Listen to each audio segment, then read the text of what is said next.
Welcome once again to Frankie's Record Shop. Today we're going to start off this episode talking about Mr. Robert Calvert and Captain, see that? Can you read that? Captain Lockheed and the Starfighters. Yes, this is a concept record about the Lockheed Starfighter jet, also known as the Widowmaker Flying Coffin. It's a whole concept record with acting in it. Robert Calvert was famous for being a member of Hawkwind. The music follows down a very similar path, very open, almost punk, proto-punk in its drive. It's just a great record. And I think he is a music songwriter and a performer, and sadly left us too early. But this record has so many different people on it from Hawkwind, Simon King, Lemmy, Paul Rudolph shows up from Roxy Music Group. Just tons of those types of people show up, and this is a wonderful record if you can find it, because it is a rather hard find, but worth it if you can locate it, for sure.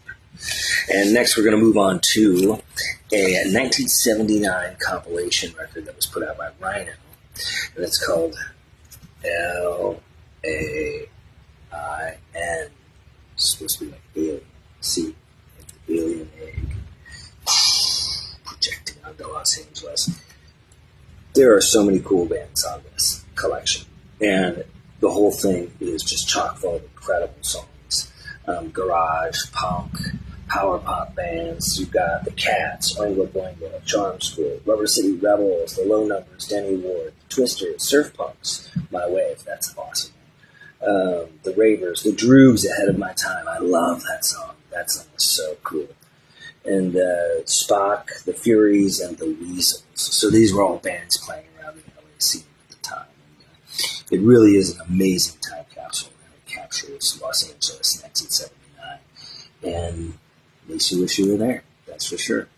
Now we're going to take a plane, and we're going to head on over to England for some pub rock with the Lou Lewis Reformer, Save the Wall. This is a Stiff Records release, and Lou Lewis were Reformer, just a fantastic pub rock, bluesy rock and roll band that played it tough, played it hard, and this stuff sounds great while you're drinking and carousing and laughing with your friends.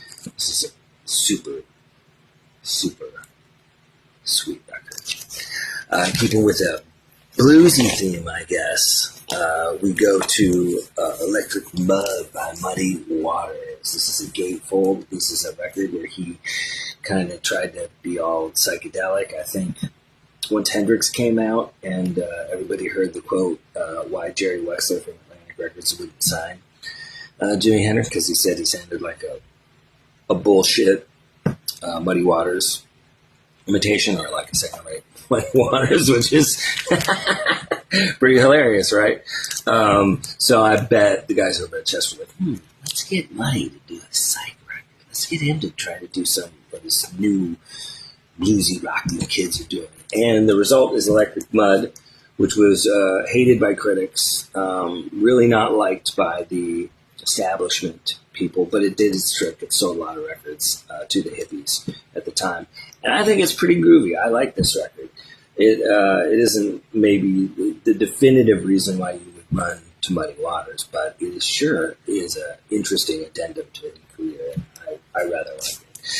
And lastly, speaking of great singers, great songs, great riffs, we got Humble Pie with Thunderbox, which is admittedly not one of their greatest records, but it does have some dynamite songs on it, namely the title track, Thunderbox. That song is kicking. And look, we all know what that Thunderbox is, don't we? That's what's cool about this record. It's a die cut, and then you pull it out, and you see some ladies. So, and you know Steve Marriott, I mean, one of the great singers of rock and roll, period. And often imitated, but never duplicated. And this record, it's in there. It's a good Humble Pie record. It's just not a great one. It's not like Smokin' or was to eat it, or there's some other ones I would put ahead of it. But this one is still, it's got some juice. I would get it. And that's it for today's episode of Frankie's Record Shop. See you next time.